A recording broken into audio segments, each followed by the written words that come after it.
The sheriff's deputy looked across the dining room table, then back at my brother-in-law. "Mr. Collins," he said slowly, "are you telling me this house belongs to you?" Rick swallowed hard, because sitting right beside the deputy was a stack of county records, bank documents, and one very angry attorney, and every single page proved he had lied. For months, maybe years. Across the room, his mother stopped chewing. His father stared at the floor. My sister Emily sat quietly beside me, her hands folded in her lap. 24 hours earlier, she'd been outside in 38-degree weather, crying alone on Thanksgiving. Now Rick was the one shaking. And the best part, he still didn't know how much trouble he was really in. But to explain how we got there, I need to take you back to the Thanksgiving text message that changed everything. My name is Daniel Harper.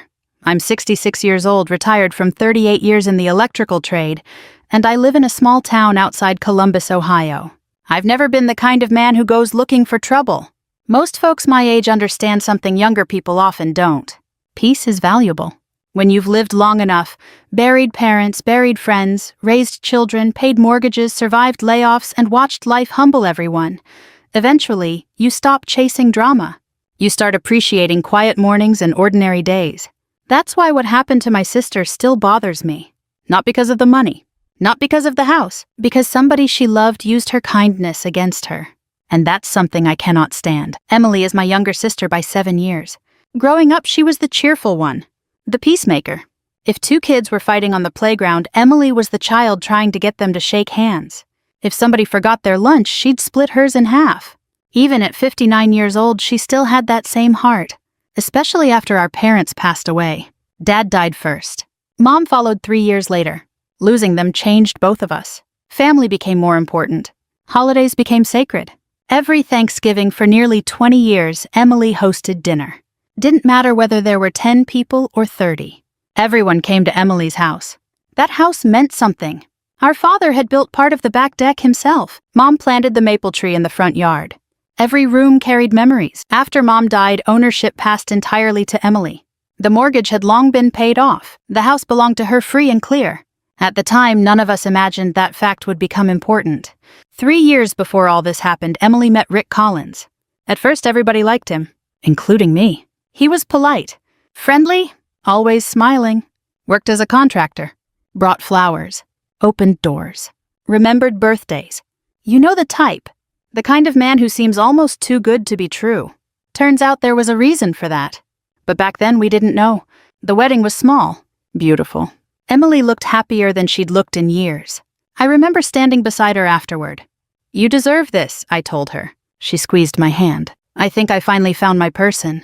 Those words came back to haunt me later. The first year seemed fine. Then little things started changing. Nothing dramatic, just enough to notice. Emily stopped calling as often. When I invited her to lunch, she was suddenly busy. Family gatherings became harder to schedule. Rick usually answered questions directed at her. Not aggressively. Just often enough to feel strange. Whenever someone mentioned it, Emily laughed it off. "Oh, that's just Rick. Maybe we wanted to believe her. Maybe we didn't want to see warning signs." Either way, life moved on. Then Thanksgiving arrived.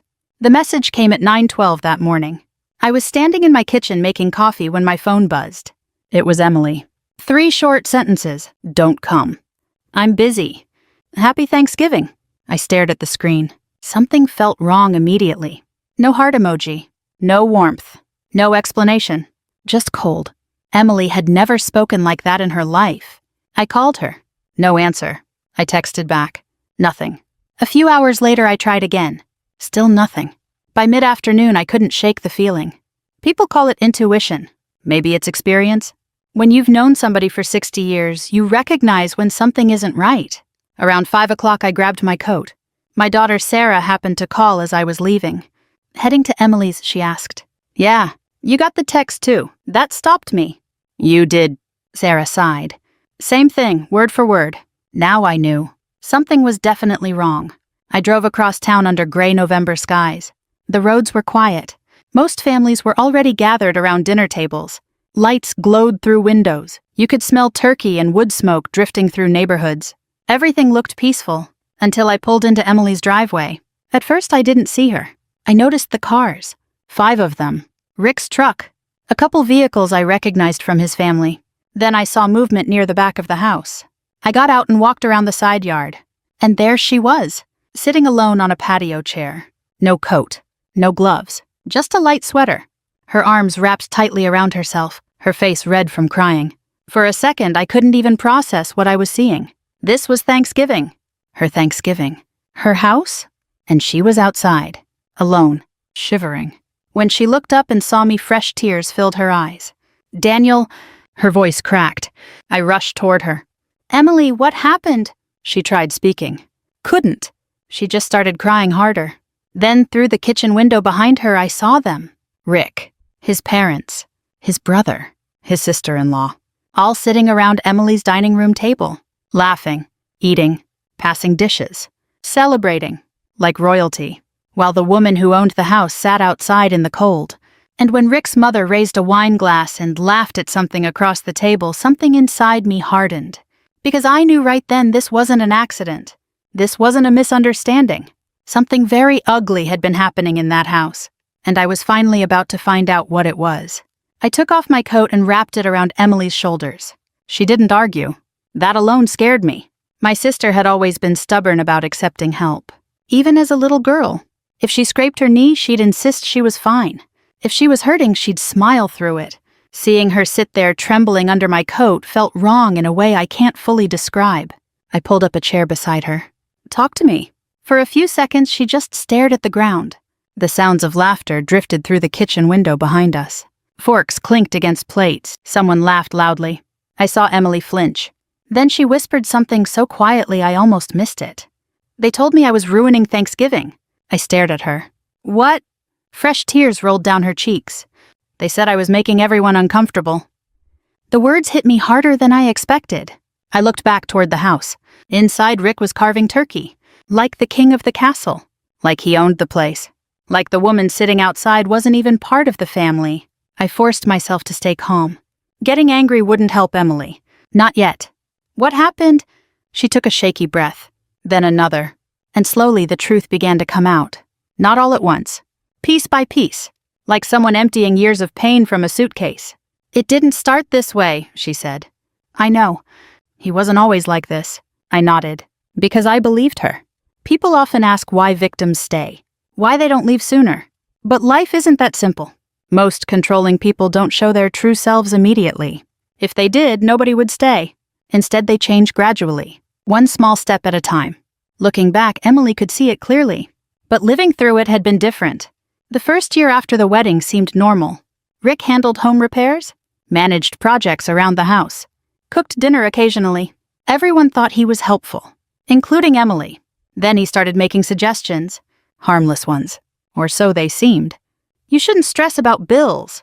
I can handle the finances. Let me organize the paperwork. You're working too hard." Little things, reasonable things, things that sounded caring. And Emily trusted him. After all, he was her husband. Why wouldn't she? So she gave him access to household accounts.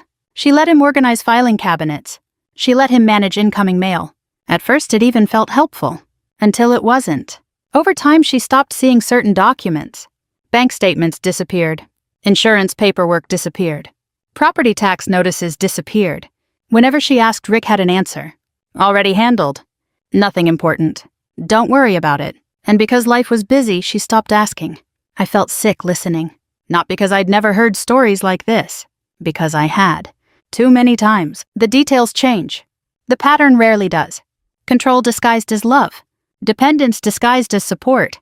Isolation disguised as protection. "When did you realize something was wrong?" I asked. Emily laughed bitterly. It barely sounded like her. "About a year ago." "What happened?" He got angry. "About what?" "Nothing." That answer told me everything. People in healthy relationships don't explode over nothing. But controlling people often do. According to Emily, it started with a church fundraiser. She had volunteered without asking Rick first. When she got home, he wasn't yelling. That would have been easier. Instead, he spent 3 days acting cold. 3 days of silence. 3 days of guilt. 3 days of making her feel like she'd betrayed him. Eventually, she apologized. For volunteering. Even now, she looked embarrassed admitting it. I understood why. Nobody likes admitting they were manipulated. Especially intelligent people. But intelligence has nothing to do with it. Trust does. And Emily trusted the wrong person.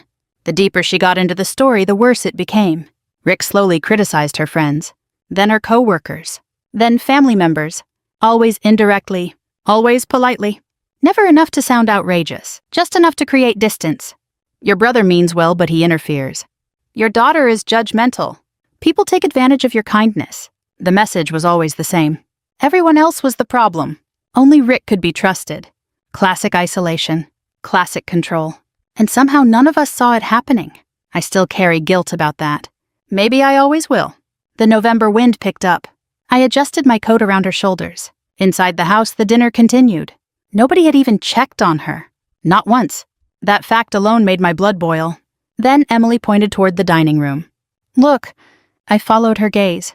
The curtains weren't completely closed. Through the gap, I could see papers spread across the table. Several folders, documents, stacks of paperwork. At first, they looked ordinary. Then I noticed Rick's father examining one page very carefully. His mother leaned over his shoulder. Rick was pointing at something, explaining, smiling, and suddenly I understood why those papers mattered. Are those house documents? Emily nodded, slowly, fearfully, as though saying it aloud made it real. What kind? I don't know. You haven't looked. They won't let me. For a moment I thought I'd misheard her. They won't let you. It always turns into a fight. I stared at her. This was her house. Her house. The one she'd inherited from our parents. The one she'd owned years before Rick ever appeared. And somehow she'd reached a point where she felt she needed permission to see documents related to her own property. I felt something shift inside me. A line being crossed. A line I couldn't ignore. Emily, she looked at me. Tell me exactly what happened today. She wiped her eyes, took a breath, and started talking. Thanksgiving morning. Rick's family arrived early. Around 9. His mother immediately took over the kitchen. His father started discussing finances. At first everything seemed normal. Then the comments began. Little jabs. Criticism. Complaints. Nothing Emily did was right. The turkey wasn't seasoned enough. The table wasn't arranged correctly. The house needed updating. The living room furniture looked old. The criticism went on for hours. Then came the real attack. Rick's mother casually suggested selling the house. My stomach tightened. Emily continued. Apparently, Rick had been discussing it with his family for months. They believed the property was too valuable, too large, too difficult to maintain. Selling would benefit everyone, especially Rick, especially his plans, especially his future. Noticeably, nobody mentioned Emily's future, or her wishes, or her ownership. When she objected, the mood changed instantly. Rick became angry. His mother became cruel. His father joined in. Before long, all three were pressuring her, talking over her, dismissing her, treating her like a child. Then came the final insult. Rick's mother looked her in the eye and said, "If you can't be pleasant, maybe you shouldn't sit at the family table." I clenched my jaw. Emily looked away. I thought Rick would defend me. He didn't. No? What did he do? She laughed again, that painful laugh. He told me maybe I should go outside and calm down. I closed my eyes. For a second, I couldn't trust myself to speak, because suddenly everything made sense. The text message, the silence, the tears, the cold, the humiliation. It wasn't about Thanksgiving. It was about power. And they wanted her to feel powerless. Then Emily said the sentence that changed everything. The sentence that transformed my concern into determination. I think they're trying to take my house. The wind seemed to stop. The laughter inside felt distant. I looked through that window again, at Rick, at the documents, at the people enjoying a feast inside a home that wasn't theirs. And for the first time that evening, I stopped thinking like a worried brother. I started thinking like a man preparing for a fight. Not a physical one, a legal one, a careful one. A fight they would never see coming. Because if Rick Collins thought he was going to steal my sister's home, he had picked the wrong family. The first thing I did was get Emily out of there. Not tomorrow. Not after another argument. Not after another holiday ruined by people who treated her like an inconvenience. Right then. "Come on," I said. She looked toward the house. "My things are inside. We'll get them later." "Rick will be angry." I leaned forward. Emily listened to me carefully. She met my eyes. For the first time all evening, I saw how exhausted she really was. Not physically, emotionally. Like someone who had spent years carrying a weight she no longer had the strength to hold. "Rick can be as angry as he wants," I said. You're coming home with me. For a second she looked uncertain. Then she nodded. And that small nod may have been the bravest thing she did all year. We walked to my truck together. Halfway there, the back door of the house opened. Rick stepped outside. The moment he saw us, his smile disappeared. Not completely. Just enough. Like a man realizing something wasn't going according to plan. Daniel. I kept walking. Rick, everything okay? The nerve of him almost made me laugh. Emily had been sitting outside crying for who knows how long, and he was asking if everything was okay. Does it look okay? I asked. He glanced at Emily, then back at me. She's upset. That's obvious. We had a disagreement. I opened the passenger door. Rick moved a little closer. Emily, his voice changed. Soft. Patient. The voice of a man trying to appear reasonable. Let's talk inside. Emily didn't move. That seemed to surprise him. For years, she'd probably done exactly what he wanted. Not tonight. Emily, he repeated. Still nothing. Finally, she climbed into the truck. And for the first time, I saw genuine concern flicker across his face. Not concern for her. Concern for himself. Because control depends on access. And suddenly he was losing both. I drove away without another word. The entire trip to my house was quiet. Emily stared out the window. I kept both hands on the steering wheel. The anger inside me was growing. But anger without direction is useless. I needed facts, not assumptions. Proof, not suspicions. By the time we reached my house, I already knew who I was calling. His name was Frank Bennett, 72 years old. Retired attorney, family friend, the kind of man who could quote property law the way other people quote baseball statistics. Frank had known our parents for decades. He'd helped settle both estates after Mom and Dad passed away. Most importantly, he knew every detail regarding Emily's house. I called him that night. To my surprise, he answered immediately. "Happy Thanksgiving," he said. "Not exactly." His tone changed instantly. "What happened?" I told him everything. The text, the crying, the documents, the pressure to sell, the strange behavior, the isolation. When I finished, there was a long silence. Then Frank said something that made my stomach tighten. "Daniel, has Emily signed anything recently?" I looked toward the living room.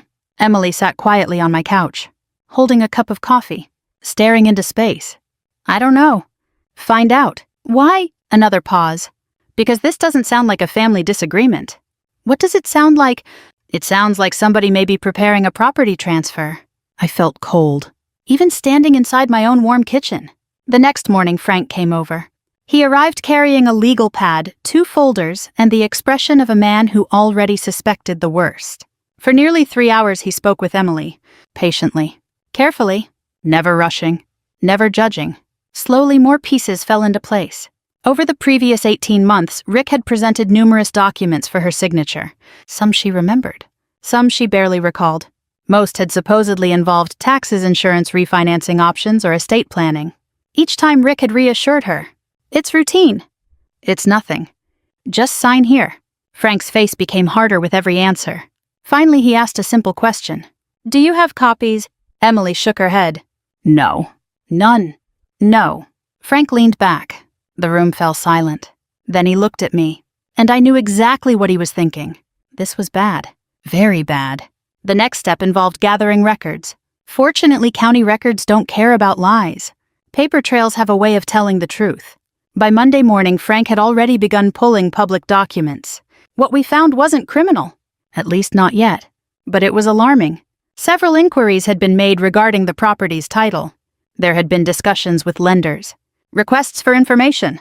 Preliminary paperwork. Nothing finalized. Nothing completed.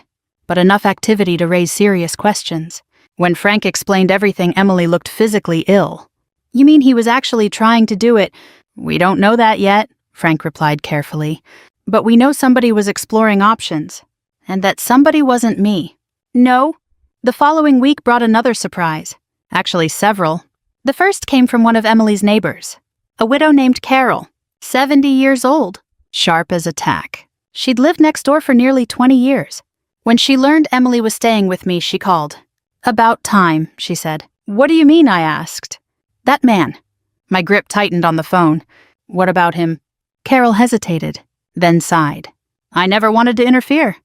"Interfere with what?" "The way he treated her." Over the next 20 minutes, Carol described things that made my blood pressure rise. Arguments, Criticism. Public embarrassment. Control. Nothing dramatic enough for police. Nothing obvious enough to trigger intervention. But together, a disturbing pattern. And Carol wasn't the only one. Another neighbor called. Then another. Then someone from church. Then an old co-worker of Emily's. Individually, each story seemed small. Collectively, they painted a picture. Rick wasn't controlling only inside the house. People had noticed it everywhere. The frightening part, Emily hadn't. Or maybe she had. But she no longer trusted herself enough to challenge it. That's what emotional manipulation does. It doesn't just control your actions, it damages your confidence, until eventually you doubt your own judgment. One evening about a week after Thanksgiving, Emily and I sat on my back porch. The air smelled like wood smoke. Christmas lights glowed across neighboring houses. For a while, neither of us spoke. Then she asked a question. "Do you think I'm stupid?" I turned toward her. "What?" She looked embarrassed. "For letting this happen." The sadness in her voice hit me hard, because that question wasn't really about intelligence. It was about shame. And shame is often the last weapon abusers leave behind. "No," I said. She stared at the yard. "I should have seen it." "No." "I should have known." "No." "Then why didn't I?" I thought about that for a moment, then answered honestly, "Because good people assume other people are good." A tear slipped down her cheek. "You trusted your husband," I continued. "That's not stupidity." "What is it?" "It's normal." The porch remained quiet. Then I added the part she needed to hear most. "The person who should feel ashamed is the one who abused that trust."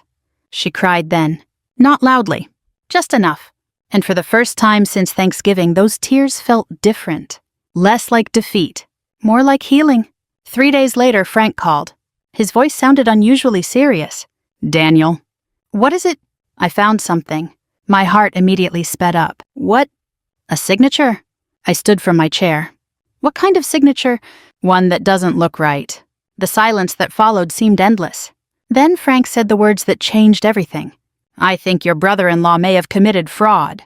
And suddenly the fight we'd been preparing for became far more dangerous than any of us imagined. The moment Frank said the word fraud, I felt the room get smaller. Not physically. Emotionally. The situation had already been bad enough. A controlling husband. A vulnerable wife. A family trying to pressure her into giving up her home. But fraud? That crossed into entirely different territory. "What exactly did you find?" I asked. Frank lowered his voice. We were speaking on the phone, but I could tell he was choosing every word carefully. "I found a signature on a document filed during a title inquiry." My stomach tightened. "Emily's, supposedly, it doesn't match." I sat down slowly. Across the room, Emily was decorating a small Christmas tree with my granddaughter. For the first time in weeks, she looked peaceful. I wasn't eager to destroy that peace. "What happens now?" I asked. "We verify." "How?" "We gather evidence." That became our focus. Evidence. Not assumptions. Not anger. Evidence. Because if there was one thing I'd learned over 6 decades of life, it was this. Truth wins more battles than emotion. Over the next 2 weeks, Frank worked quietly. He requested records, reviewed filings, compared signatures, examined dates. Meanwhile, Emily continued staying at my house. Rick called constantly. At first, his messages sounded concerned, then frustrated, then demanding, eventually threatening. Not direct threats. People like Rick are usually smarter than that. Instead, he used guilt, manipulation, pressure. The same tools he'd used for years. "You're overreacting. Your brother is turning you against me." "We need to talk." "You're embarrassing me." "You owe me an explanation." The messages never asked how she was feeling, never apologized, never acknowledged Thanksgiving. Everything revolved around him. That told me everything I needed to know. One evening, Emily handed me her phone. "Listen to this." A voicemail. Rick's voice filled the room. At first, he sounded calm. Then came the real message. "Emily, if you keep involving lawyers, people are going to get the wrong impression." I looked at her. She looked at me. Neither of us missed the implication. He wasn't worried about fixing the marriage. He was worried about being exposed. 3 days later, Frank called another meeting. This time, he arrived smiling. Not a happy smile. The smile of a man who finally had answers. "I've got it." Emily looked nervous. I felt the same. Frank placed several documents on my dining room table. Then he began explaining. The signature wasn't a perfect forgery. In fact, it wasn't even a very good one. The problem was that nobody had looked closely. Until now. When compared side by side with verified signatures, the differences became obvious. Stroke patterns, letter spacing, pressure points. Small details, but enough. More importantly, Frank had discovered something else. Something even bigger. Rick had been meeting with a lender multiple times, using information connected to Emily's property. Without her knowledge, without her participation, without her permission. The room became very quiet. What was he trying to do? Emily finally asked. Frank folded his hands. It appears he was exploring ways to leverage the property. Emily stared at him. You mean borrow against it? Possibly. Without telling me, Frank nodded. A tear rolled down her cheek. Not because of the money, because of the betrayal. I understood that. The financial damage could have been repaired. Trust was harder. Trust always is. Then Frank looked directly at me. I think it's time. For what? To stop reacting. What do you mean? His smile returned. This time it looked dangerous. I think it's time to let Rick know we know. For the first time in weeks, I felt something close to satisfaction. Not revenge. Not yet. But momentum. The following Saturday provided the perfect opportunity. Rick's parents were hosting an early Christmas gathering. Several relatives would be there. Friends. Neighbors. People who knew the family. People who had spent years listening to Rick present himself as a hard-working husband and devoted provider. Frank suggested we attend. Emily looked terrified. I understood why. Walking into that room would require courage, but hiding wasn't helping anymore.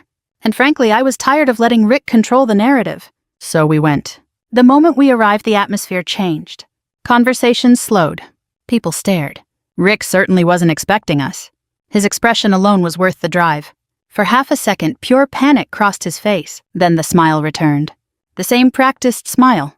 The same performance. Emily. She nodded politely. Nothing more. That seemed to bother him. Good. For the next hour we mingled, talked, listened, observed. Frank remained calm, patient, almost cheerful, which worried me slightly, because I'd learned something about attorneys. The calmer they become, the more dangerous the situation usually is. Eventually Rick approached. Can we talk? Emily looked toward Frank, then toward me. Finally she answered. No. Simple, firm, final. The expression on Rick's face was priceless, because for years she'd probably explained, defended, justified, apologized. Now she simply said no, and walked away. Control slipped a little further through his fingers. Then Frank made his move. Subtle at first. A conversation here. A question there. Nothing dramatic. Just enough. By the end of the evening, several relatives had heard certain facts. Facts that were difficult to explain away. Property inquiries. Questionable paperwork. Missing signatures. Legal concerns. Nobody accused Rick publicly. Nobody needed to. Truth has a way of creating its own gravity. People began asking questions. Awkward questions. The kind manipulative people hate. I watched Rick's confidence slowly unravel. His father looked confused. His sister looked concerned. His mother looked angry. Very angry. At one point she cornered Emily near the kitchen. I happened to be close enough to hear. This is family business. Emily surprised all of us, including herself. No, she said calmly. It's my house. The older woman froze. Emily continued, and my business. Then she walked away. I don't think I've ever been prouder of my sister. Not when she graduated college. Not when she bought her first home. Not even at her wedding. Because that moment represented something bigger. She was finally finding her voice again. The gathering ended awkwardly. People left early. Questions remained unanswered. Rumors spread. And Rick knew exactly where those rumors were coming from. The next morning he appeared at my front door. Angry. Desperate. Cornered. I stepped outside before he could enter. What are you doing? He demanded. I folded my arms. Enjoying my Sunday? You've poisoned her against me. No, you have. No, Rick. I looked him directly in the eye. The truth did that. For the first time the mask slipped completely. Gone was the charming husband. Gone was the smiling family man. Standing in front of me was a man who realized his plan was collapsing. And he was terrified. What he didn't know was that things were about to get much worse. Because 2 days later, the county investigator assigned to review the questionable documents called Frank. And after reviewing the evidence, they decided the matter warranted official attention. The game was over. Now the consequences were beginning. People often imagine justice arriving with dramatic courtroom speeches, or police cars, or handcuffs. Real life usually isn't like that. Most of the time, justice arrives slowly. One document, one phone call, one uncomfortable truth at a time. And that's exactly how Rick Collins' world began to collapse. The county investigator started by reviewing the paperwork Frank had collected. Every signature, every filing, every inquiry, every date. The process took weeks. Weeks that felt like months. Meanwhile, Christmas came and went. For the first time in years, Emily spent the holiday surrounded by people who actually cared about her. My children came over. The grandkids filled the house with noise. Neighbors stopped by with cookies and casseroles. Church friends visited. Nobody pressured her. Nobody criticized her. Nobody told her she was ruining anything. And slowly I began seeing pieces of my sister return. The old Emily. The woman we'd all missed. One afternoon she was helping my granddaughter build a gingerbread house. The little girl accidentally knocked one side down. Immediately she burst into tears. Emily smiled. "It's okay." "But I ruined it." "No, sweetheart." Emily carefully picked up the fallen piece. "You just have to rebuild it." I watched from across the room. And for a second, I wasn't sure whether she was talking to my granddaughter or herself. Maybe both. A few days after New Year's, Frank called. His tone was unusually upbeat. "I have news." Good news had become rare enough that my heart immediately sped up. "What happened?" "The investigation is moving forward." "That's good." "It's very good." Apparently several documents had raised serious concerns. Enough concerns that additional reviews were being conducted. Certain explanations Rick had provided didn't match available records. Certain signatures remained questionable. Most importantly, investigators now had enough information to start asking difficult questions. Questions Rick couldn't easily answer. For the first time, official pressure was being applied. And people like Rick hate scrutiny. Especially when they've spent years controlling the narrative. A week later, we saw proof. Rick started calling again. Not Emily. Me. The first voicemail sounded angry. The second sounded defensive. The third sounded scared. By the sixth message, panic was obvious. I didn't return any of them. Neither did Emily.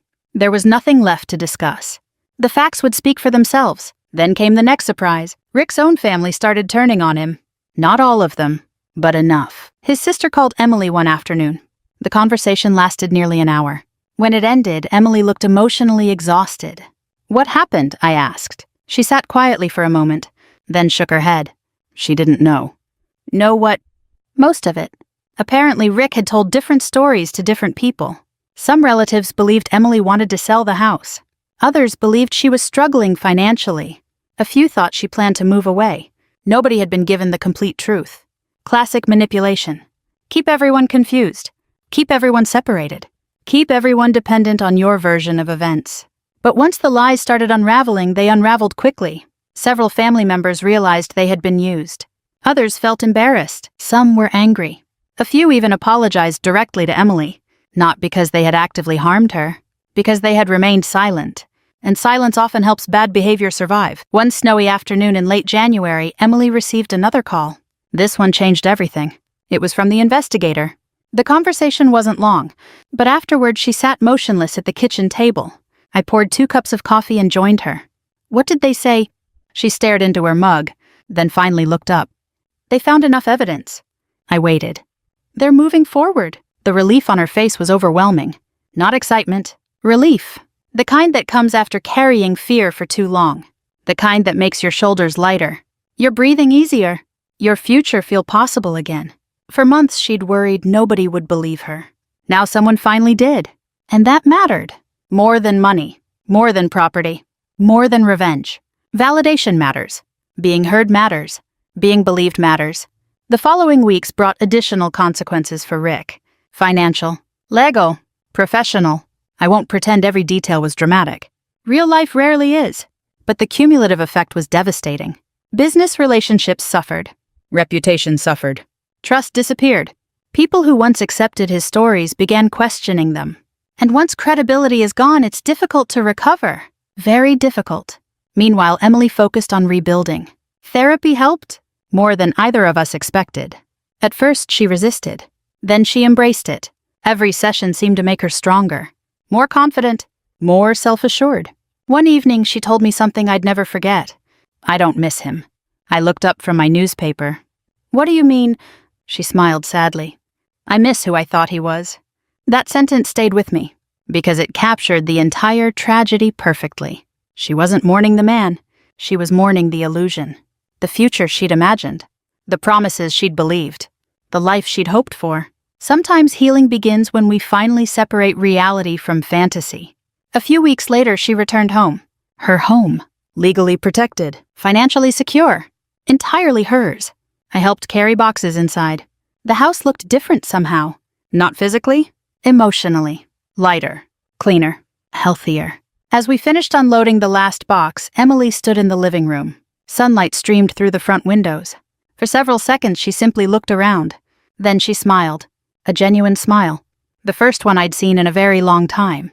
I forgot what peace felt like. I nodded. So did I. Then came the final surprise. About a month later, Rick requested a meeting. Not through Emily. Through attorneys. Everything official. Everything documented. Emily debated whether to attend. Eventually, she agreed. Not for closure. Not for reconciliation.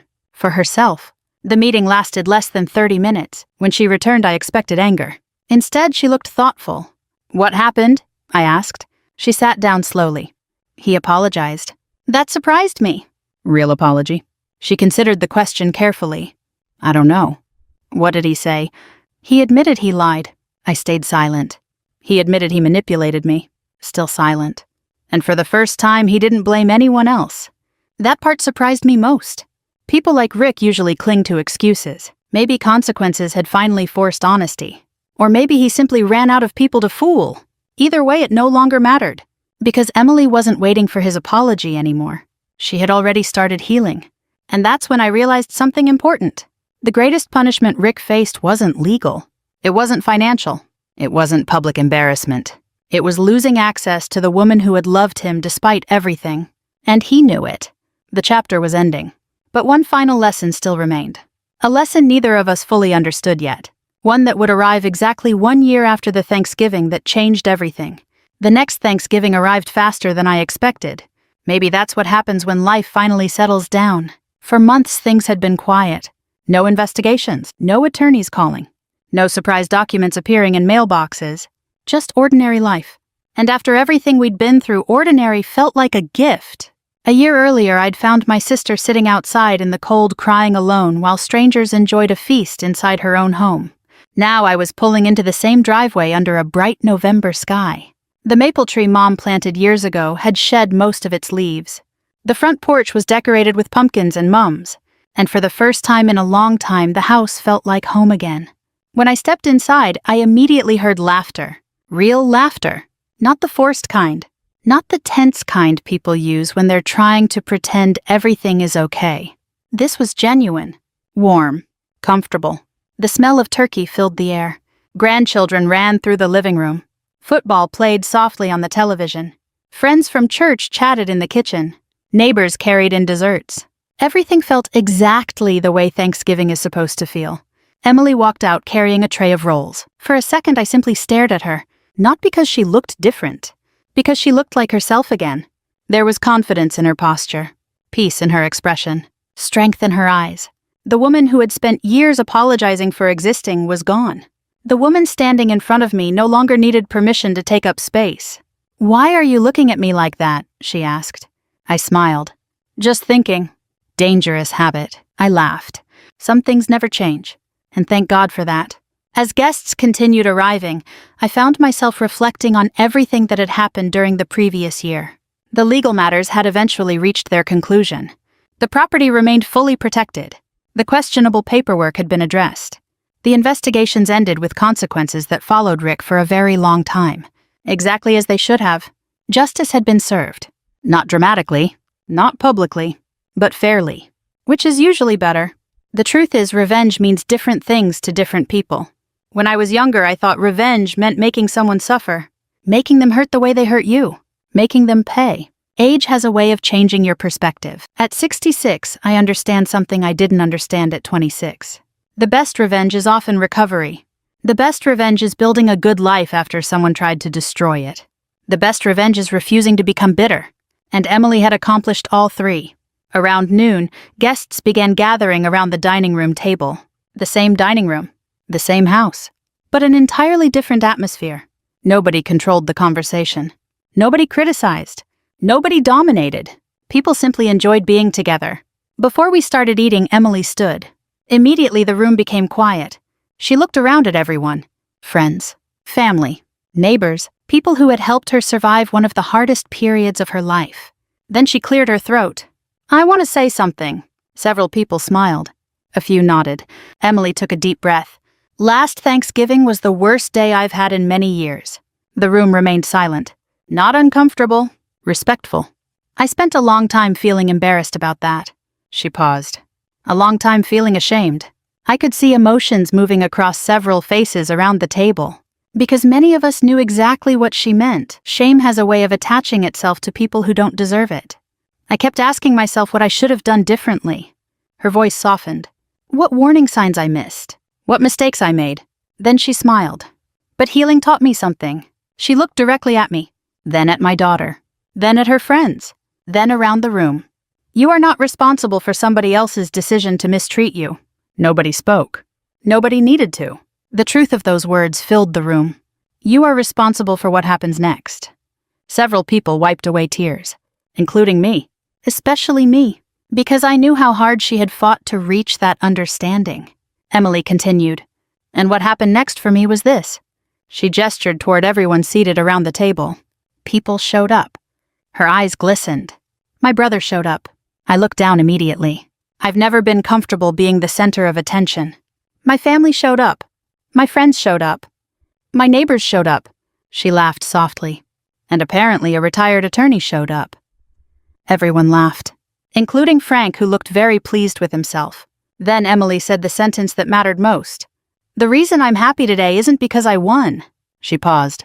"It's because I learned I wasn't alone." For several seconds nobody spoke. Then everyone applauded. Not loudly. Just enough.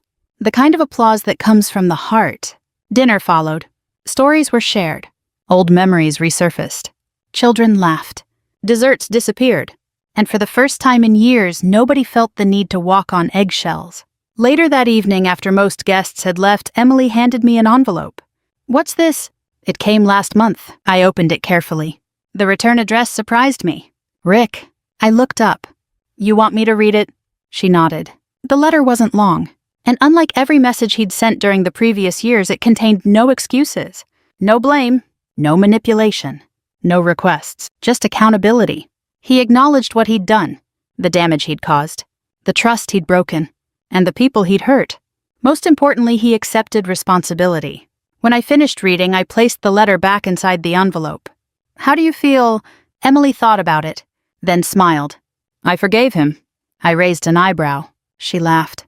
"Not for him." That made sense. Then for who? For me. We sat quietly for a moment, watching the last colors of sunset fade through the living room windows. Finally, she spoke again. "Forgiveness doesn't mean forgetting." "No." "It doesn't mean trusting again." "No." "It just means refusing to carry the weight forever." I nodded. Because she was right. Forgiveness isn't surrender. Sometimes it's freedom. As darkness settled outside, I looked around the house one final time. The photographs, the furniture, the memories, the family. And I realized something. A house is not a home because your name is on the deed. A home is built by the people inside it, by kindness, by respect, by love. And those things can never be stolen by paperwork. That Thanksgiving, I thought I was rescuing my sister. Looking back, we were really rescuing each other. From fear, from silence, from the mistaken belief that families should tolerate abuse simply because it comes from someone they love. It shouldn't. If this story reminded you of someone in your own life, or if you've ever had to find the courage to stand up for yourself or someone you love, I hope you'll take a moment to reflect on that journey. And if this story touched your heart, consider sharing it with someone who may need the reminder that they are not alone. Thank you for spending this time with us. Take care of yourselves. Take care of each other.